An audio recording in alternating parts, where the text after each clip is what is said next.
Welcome to P English Literature, a YouTube channel that conveys Amazon, Goodreads, blog, and video book reviews coupled with interviews with authors. It's a perfect channel for book lovers, authors, and writers generally. P English Literature, the exact channel for you and me.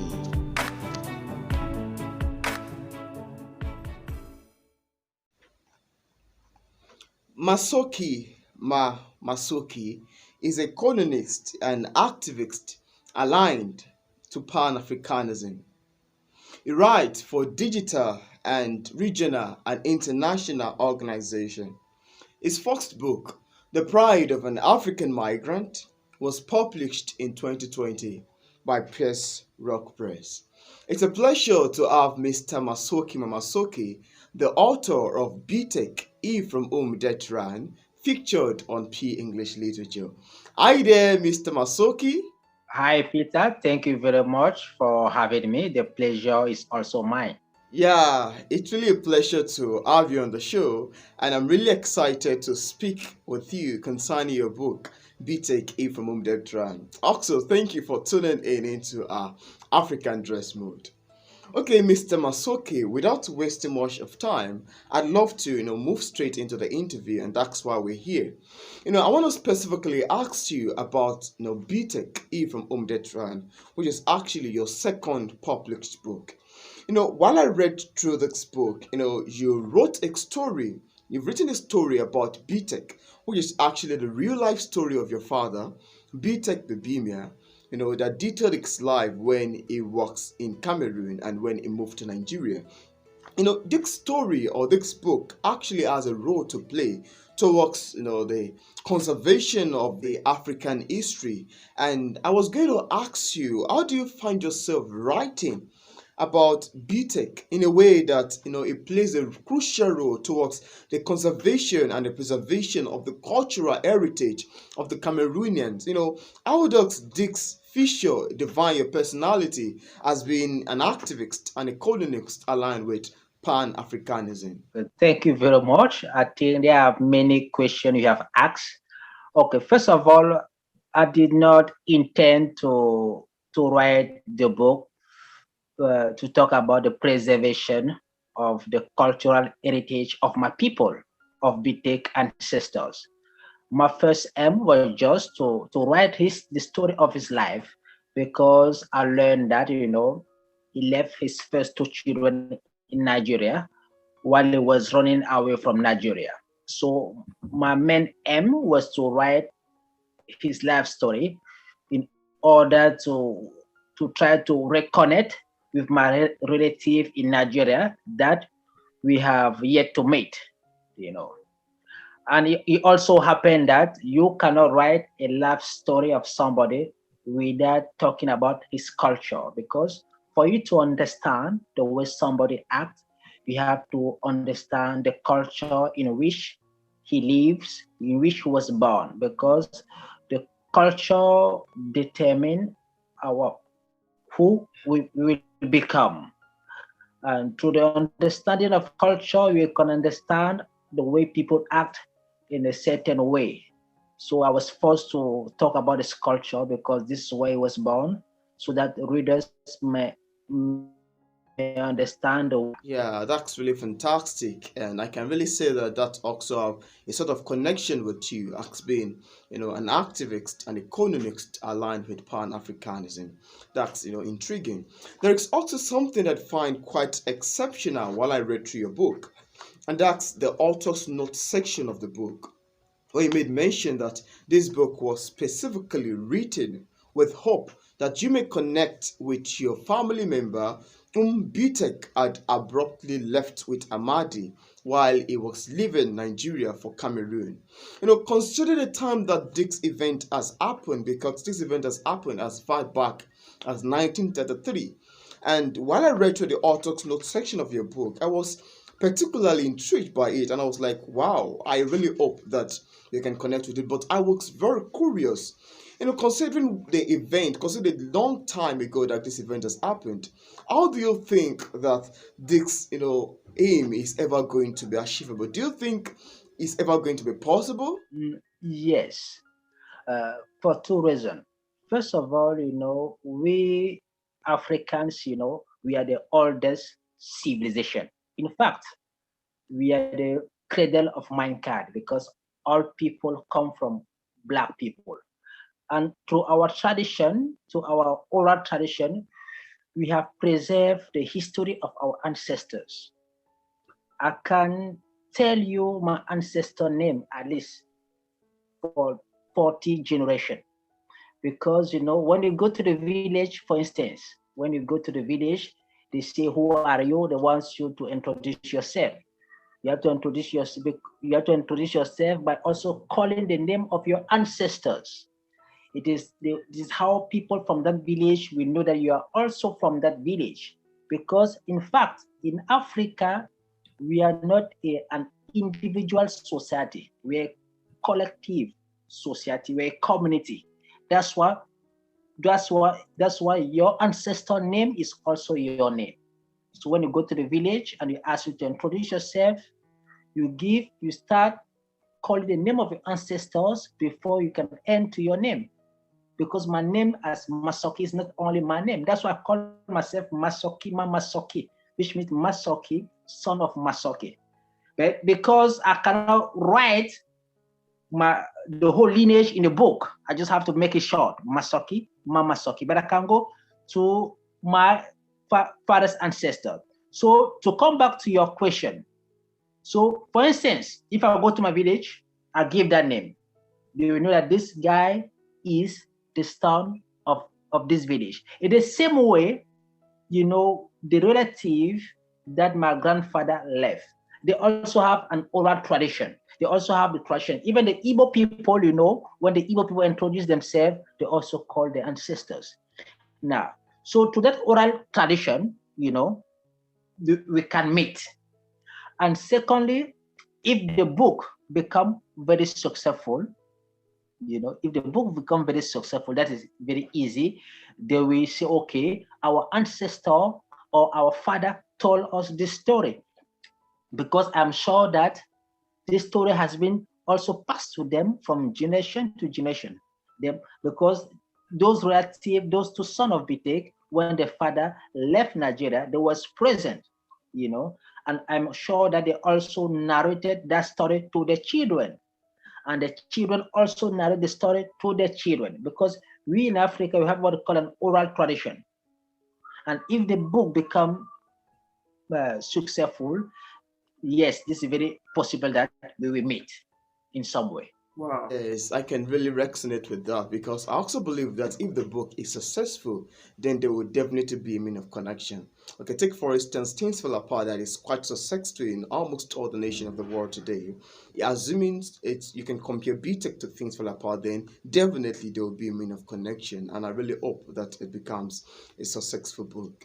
There's something that I adamantly admire about your book, and that's a little bit related to the fact that storytelling sometimes can really help towards the conservation and the preservation of a progeny from extinction, talks to aid in the transmission of knowledge from generation yet unborn to another generation. And I was going to ask you, how do you think that this trait is going to help the rehabilitation of the BTEC two sons whom you are yet to connect with? I think I have already answered that question, but I will come back. To that because you talk about oral tradition. Because tradition is also history. Tradition is also history because tradition is something that repeats itself from generation to generation, and history is transmitted from one generation to another generation, which constitute tradition. Now, when Biték was running away from Nigeria, he was there with his two sons. Now, his two sons, I'm sure they also have their own children. They have passed that story to the children because every child will like to know who is his grandfather or where is his grandfather. I'm sure their children ask Biték two sons, who is our grandfather? Where is he? So they have told their children that story, how their father left Nigeria. Those children also have, I'm sure that those children also have told the same story to their children. So this story is going from generation to generation. The same way my grandfather told my father the story of his two children left in Nigeria. And my father told me this story. I'll also tell that story to my children. This is called oral tradition. So this story cannot be forgotten. You know, by me writing the story on the paper, it's not because it was an forgotten story, no, because I wanted to make an impact so that we can connect with relative we are yet to meet in Nigeria. Wow, that's fantastic. I'm really excited to know about that. Okay, Mr. Masoki, there's also something that I find quite exceptional about your book, and that's the introduction part of the book, and that's the event associated with your birth. I find this section chronically deep into African spirituality and what many would today consider an adventurous art. If we are to consider the new religion in Africa today, that's Christianity. Looking at this event and the spiritual, what's it called? The spiritual characteristics associated with it. I was going to specifically ask you, is this something that is more predominant in Cameroon today, or it is something just associated with you alone? Okay, it is not just in Cameroon, it is all over Africa. It's all over Africa because the African spirituality is based on ancestors. Um, because the African religion, the African understanding of the of the universe is not, how can I say it? It's not a belief, it is knowledge. Because we in Africa, we don't believe, we know. African spirituality is not based on belief, but it is based on knowledge. Now, you refer to that part of my birth as an astrology event. I'm sorry, English is not my first language. The event is extraordinary because we are no longer following our tradition, because we are being colonized. But for people who have been following their tradition, don't know that this is ordinary. This thing happen every day all over Africa. Because in we in Africa, we don't believe in death, and this is not a belief. This is a scientific proof, because everything is energy, including human being. And if you have studied the law of it, the physical law of energy, it said that energy cannot be destroyed, energy cannot be bound, but energy just transform itself. So death is just a transformation. Some people think that when you are dead, it means that you go from something to nothing. You cannot go from something to nothing. And also it cannot come from nothing to something. Also, people think that birth is the coming from something to nothing. This is not true. So yes, so my great grandfather, who was a traditional priest, he died so many years before I was born. And now my mother have given birth to three dead baby before she conceived me. So when she conceived me, she was sure that I'm also going to die. So when she was 3 months pregnant of me, my great grandfather, who was dead so many years before I came to be, so he appeared to my mother one night and said to her, I came so that this child must be born. When you wake up in the morning, I left medicine at the backyard. Go and take those medicine, put them under your bed, and go to the village and ask the other traditional priest there. Then I've asked you to be bathed on my grave at 3 o'clock in the morning, and this child will be born. And when my mother wake up at 6 o'clock in the morning, she went to the backyard and She found the medicine that my great grandfather has left. She put the medicine under the bed and then she went to the village and the traditional priest backed my mother on my great grandfather grave at night. And even when I was born, because I was born prematurely, my mother gave birth at me at 7 months. So my color was blue. So many people thought that I'm going to die, and they had to put me in a machine because I stayed in machine for so many weeks. And when I was in a machine, this is when my great grandfather came again and gave my mother a stone. He said, "Don't worry, put this stone under your birth, and he will not die." So yes, we in Africa we believe in ancestors because we know that people don't die. So anybody who follow the African tradition, they can witness this kind of thing. It is not just common to me or to people of Cameroon, but all over Africa, because we have the same spirituality. Wow, that's so fascinating to hear. I cannot actually believe that, but it's actually very intriguing. So I'm really, really excited to know about that. That's so fantastic. There's also something I find quite exceptional about Biték. The book is actually very interesting, and that's one of the reasons that is arousing all these kind of questions that I'm asking you.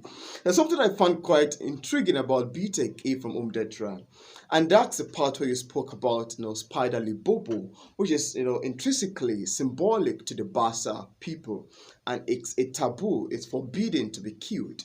I don't know. Could you please tell us more about this, symbolic and this, mysterious spiderly bobo, and is it still in existence in Cameroon till today? Okay, I will not talk too much about that because I am writing a book about that. But there was this British philosopher called Nina Smart. You know, he he established the seven dimension of a religion. He said that all religion has seven dimensions. So those seven dimensions established by Nina Smart are a characteristic of a religion. Amongst those characteristics, we have holy site. Each religion has a holy site. You will not see a religion that doesn't have a holy site. So the religion of the Bassa people in Cameroon has a holy site that we call Ngok Lutuba, which is a holy mountain or a pierce rock. Okay, I believe if you go to the Muslim have the holy site, the Mecca, the Jew have the holy site, the Christian have the holy site, the Hinduist, okay. And that cave is the holy site. It's the characteristic of our traditional religion. And also they have symbols, they have each religion has a symbol, you have the Christian that have the cross, even though the cross is not originally a Christian symbol, it's a Bassa symbol. Mm. We have the Muslim have the symbol, the Jew have the symbol. So the libobo, which is a spider, also is a symbol, you know, of the Bassa religion in Cameroon. Wow, Yes. wow, that's Yes. So I'm not go deep into that now because it is another book, And one of the difficulty I have writing the book because the book we are talking about, I wrote the book I wrote the first draft just in 1 week. But the difficulty I have was to make sure that the book remain center on Biték life, because for us to understand Biték life, there's so many things we have to understand. First time you talk about the spider, you talk about the holy cave, and I did not want to. I try my best not to go deep into that, but just to give background information so that the reader may understand.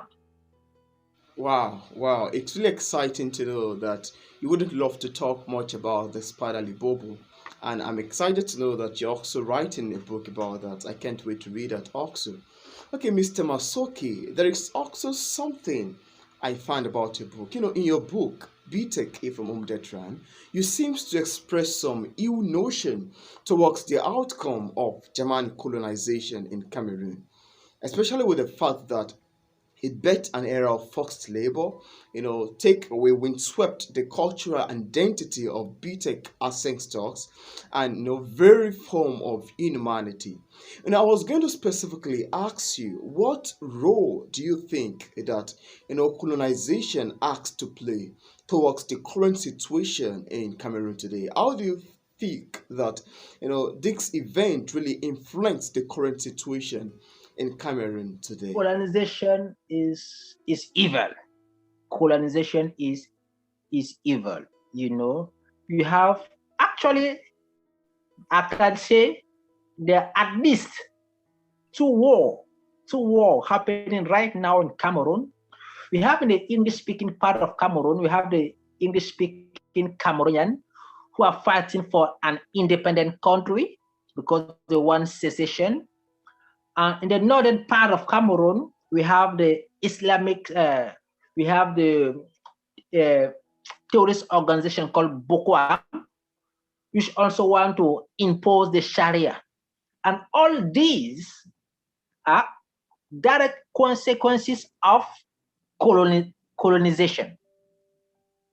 How come today Cameroon speak both English and French? Because we were colonized. You know? And people today keep uh, uh, keep holding the heritage of colonialism and want to die for that. So because these are the consequences of colonialism. How come today African want to die for Islam? This is also the consequence of colonialism, because the first people to enslave African were not the white people, they were the Arab. They call it the Oriental trade slave. After the Oriental trade slave, then come the transatlantic trade slave. Made that was conducted by white people. So the first people to colonize African there, I think what they to enslave African was the Arab, and through that enslavement, Islam came to Africa, and there was guerrilla, to convert people by force to Islam. So yes, and so we cannot today. 99% of what happened, or all the misery happening in Africa, they are due to colonialism.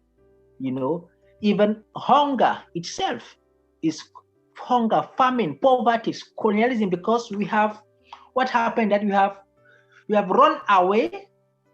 We are forced to live our own way of life. To adopt a Western way of life, like capitalism. Who say capitalism? Say poor people and rich people. The rich people are rich at the expense of the poor people. But this is not how our tradition govern our society. In our society, in our pre-colonial society, there was no poor people, there was no rich people. The land belonged to everybody. And I think there's an individual property. And in that kind of society, there cannot be poverty, there cannot be hunger. So yes, so we cannot deny, to answer your question, we cannot deny the impact of colonialism in Africa. We cannot deny that all our misery today derive from colonialism. Wow, I'm really excited to know about that answer, because I can also relate that most of the problem that some African countries experience today can be traced back to ask the effect of colonization, and it is also exciting to learn that from you. Okay, Mr. Massocki, there is also something that I find quite exceptional about your book. And from it I was able to realize that you have a first book, that's The Pride of an African Migrant. I don't know if you would love to tell us more about your first publication, that's The Pride of an African Migrant. Okay. Here is the book you're talking about.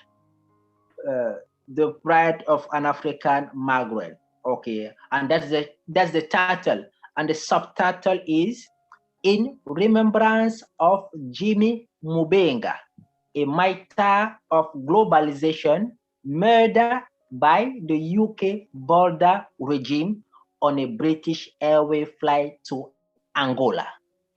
So this book was written. I wrote this book in remembrance of this African asylum seeker called Jimmy Mubenga, who was originally from Angola.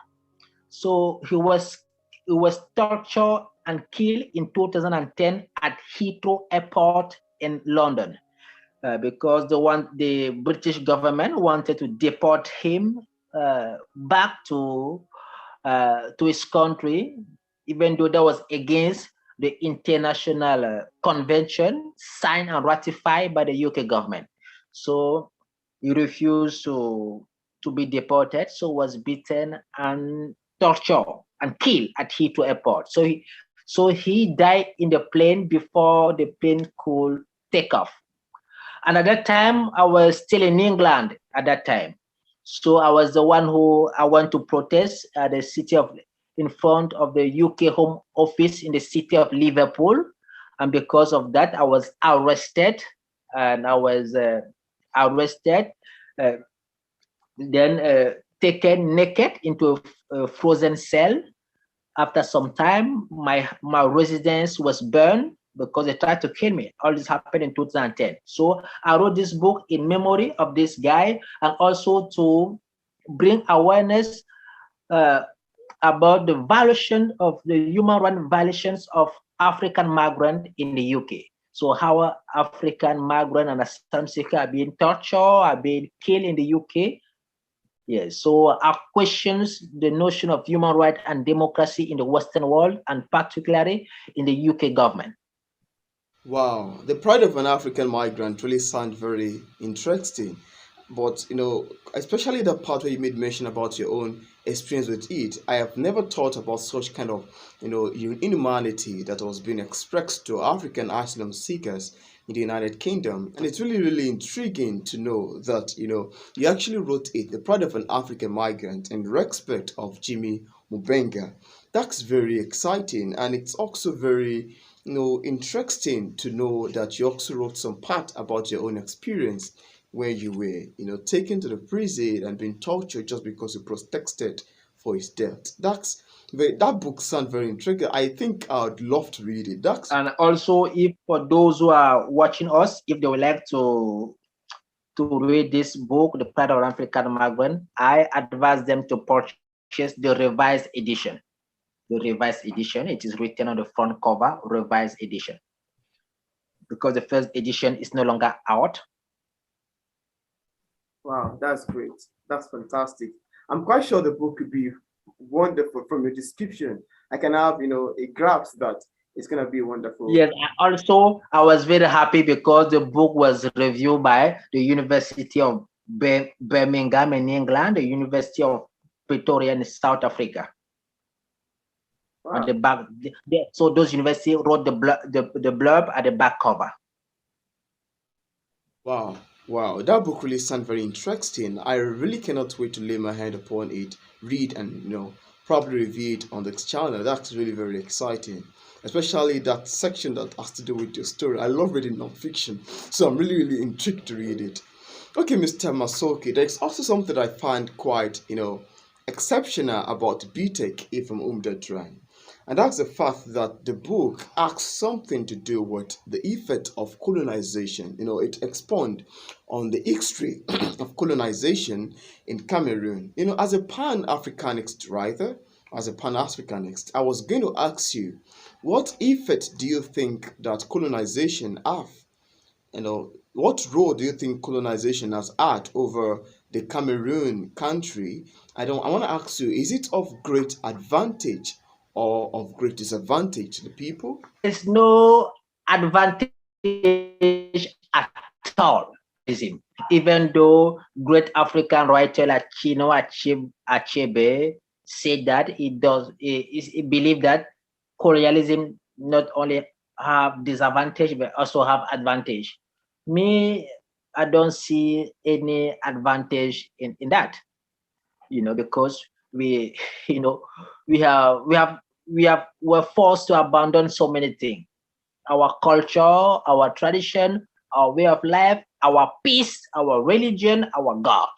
I don't see. So we, and this is what make you Africans, because you are not an African because you have a black skin. I am right now. I am the Philippines, Southeast Asia. There are also black people in the Philippines. They are the first inhabitant of the Philippines. They call them the Atta people. They have darker skin than mine. They have kinky hair like mine. So, but they don't consider themselves Africans. You know, and if you go to Australia, you will see black people. They call them the Aboriginal. They are also African. They came from Africa. Mm. They don't want to call them African. They call them Aboriginal, which means from the origin. From the origin. And what's the origin in Africa? But they don't consider themselves African. But they are darker than you and I. They have kinky hair like you and I. Okay. It's not because you are born in Africa that you are an African. If you go to North Africa, many people in North Africa, they don't consider themselves as Africans. They consider themselves as Arabs. In fact, they have created something called how they call it again? Middle East, to classify them, which is just northern eastern part of Africa. Middle East is just northern eastern part of Africa. So if you go into that northern eastern part of Africa, Israel, Saudi Arabia.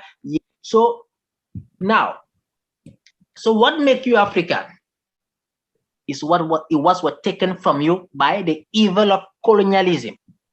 What make you African is what was taken by the evil of colonialism. And I always say this: in 2050, if you are not cautious enough, in 2050 there will be black people in Africa, but they will no longer be Africans in 2050, because it is not your skin that make you an African. It is not your. It is what you believe. It is your religion. It's your God. It's your language. It's your way of life. And all this was taken from us by the evil of colonialism. And in fact, more African American, the black people in the United States, who are more Africans than African people in Africa. There are black people in America who are more African than black people in Africa. So, what makes us Africa? It is our belief. And even this idea of Pan-Africanism was not born in Africa. Pan-Africanism was born in the Caribbean by African descent people. So, to cut short, I don't see any advantage in colonialism at all. Wow. And we are suffering today because of that. Wow. Wow, that's very, very interesting. I love your in depth answers to this question. And it's also fun to know your idea about the effect of colonization in Africa and specifically in Cameroon. I'm excited to know about your opinion about that also. Mr. Massocki, considering what is happening in Cameroon today, the political instability and the separatist English-speaking Northwest and Southwest that is demanding independence, which has led to some bloody war between the armed group and the security forces. Considering this, current happening, I was going to ask you, what role do you think that we writers have to play towards the confederation and the unification of a country that is imminently tearing apart? I know that this is not just a case that is particular only to Cameroon it's alone. It is something that is more, widespread. It's something that is very obvious and rampaging, prominent amongst African countries and even here in Nigeria. So I was going to ask you, what role do you think that we writers have to play towards the unification of a country that is imminently tearing apart? Okay, the writer for me is the medical doctor of a society. The medical doctor of a society. So when the society is sick, they look up to a doctor. But a doctor cannot force a society, cannot force a patient to swallow, to take medicine. When you are sick, you go to the doctor. Okay, you say you are suffering from this disease. This disease is called this name. And what you are feeling now, or what these are the symptoms of this disease. This disease was caused because you ate this, or because you did this, or because this organ is no longer functioning. And why this organ of your body is no longer working? Because maybe you smoked too much, you drank too much. Now, if you want to stop this disease, first of all, you have to stop drinking too much, eating too much, taking too much alcohol, and also you have to take this medicine. So the medical doctors have done a diagnosis, and also he have given the patient a prescription, but he cannot force the patient to abide by the prescription, to take medicine. This is our role as the writer in society. We know where the problem is because we are kind of awakened in our mind. Through our writing, we tell our society, this is the problem. And this problem was caused by this. To remedy to this solution, you have to do this. And this as far as we can go. We cannot force those people to take action. For instance, the conflict in southwest and northwest region of Cameroon, which are the two speaking English region of Cameroon, it is clear that was caused by bad governance by a tourist government, by a dictatorship.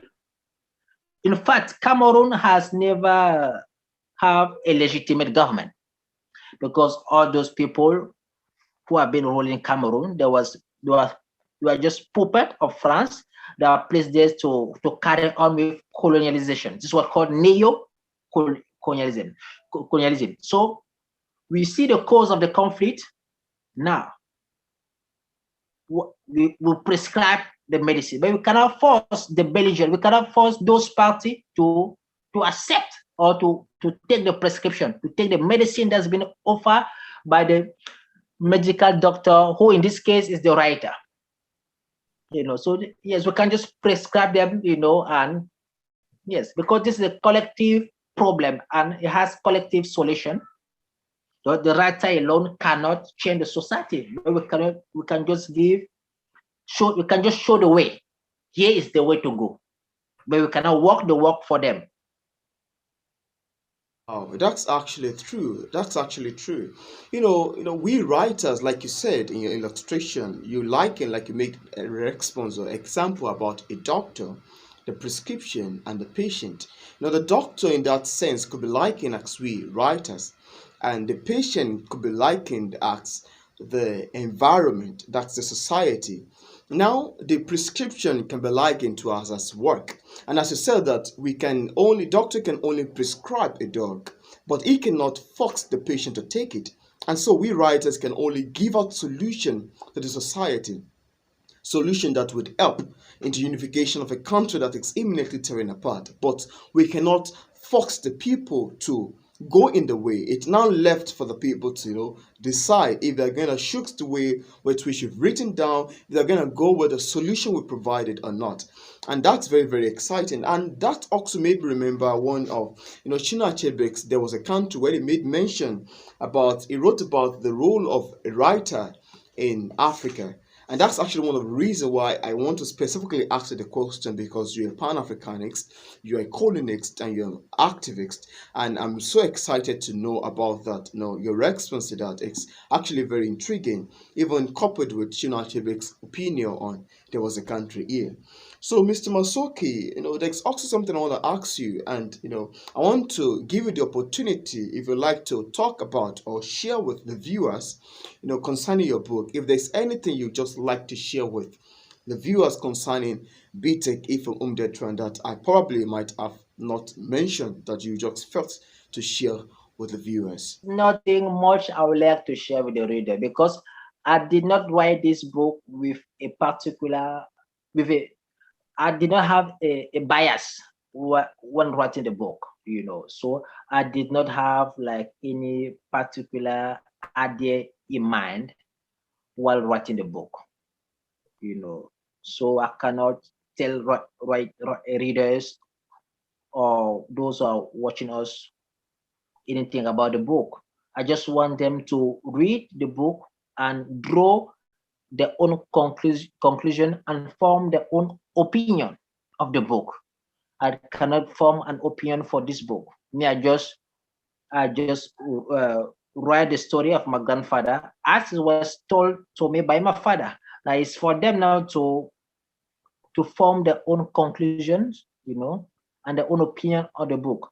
But the best I can say, I can just tell them the last word my grandfather said. If you allow me to read that from the book.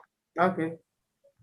Yeah, this is the last word he said before he died. Oh, yeah.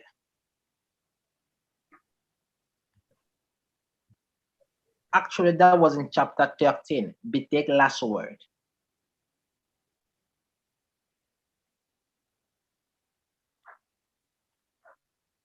Okay, I'm going to read this one, if you don't mind. Okay. Those who only have eyes to see are the truly blind. Ancestors are the eyes of the living. They reveal themselves to whoever they want and show what they want whenever and in whatever way. Indeed, the soul belongs to ancestors and the body to the world. He who runs in every man perishes his life, just as the soul that runs in all soul perishes his spirit. I'm going to repeat these sentences because this is what I wanted the reader to get. He who runs in every man perishes his life, just as the soul that runs in all soul perishes his spirit. Then he continued, I return to Ngoh and I do not fear death, as the staff of ancestors guide and protect me. End of quote. Then, these were Biték's last word. Soon after, the elderly man fell into the arms of his son and died. Massocki carried his father's body and laid it in the bedroom. Then, following his father's will, he ran to call Togo, his father's cousin. Togo and he washed Biték's corpse, dressed it, and then announced his father's death to the village. Fantastic. That is really, really fantastic. And Mr. Massocki, I need to appreciate you for taking your time to be featured on P English Literature. So viewers, here is Biték from Umdetran. It is currently available for purchase on Amazon for some few dollars. Be sure to check it out. It's really a fantastic novel. It's a real life story that Biték, that Massocki Ma Massocki, whom we have just spoken with, wrote about his father, Biték Bibimia. It's really an interesting novel. It is currently available for purchase on Amazon. I left a link in the description part of this video, of this interview, if you would like to get a copy directly on Amazon. I solely recommend it. It's a fantastic book. It's a book that is deep into, African spirituality, into African colonization, and the history of the Cameroonians and the Bassa people. It's really a pleasure to have Mr. Massocki featured on P English Literature. Thank you very much, Mr. Massocki, for taking your time to attend to this interview. Thank you very much for having me. It was a great pleasure. And have a wonderful day and stay safe.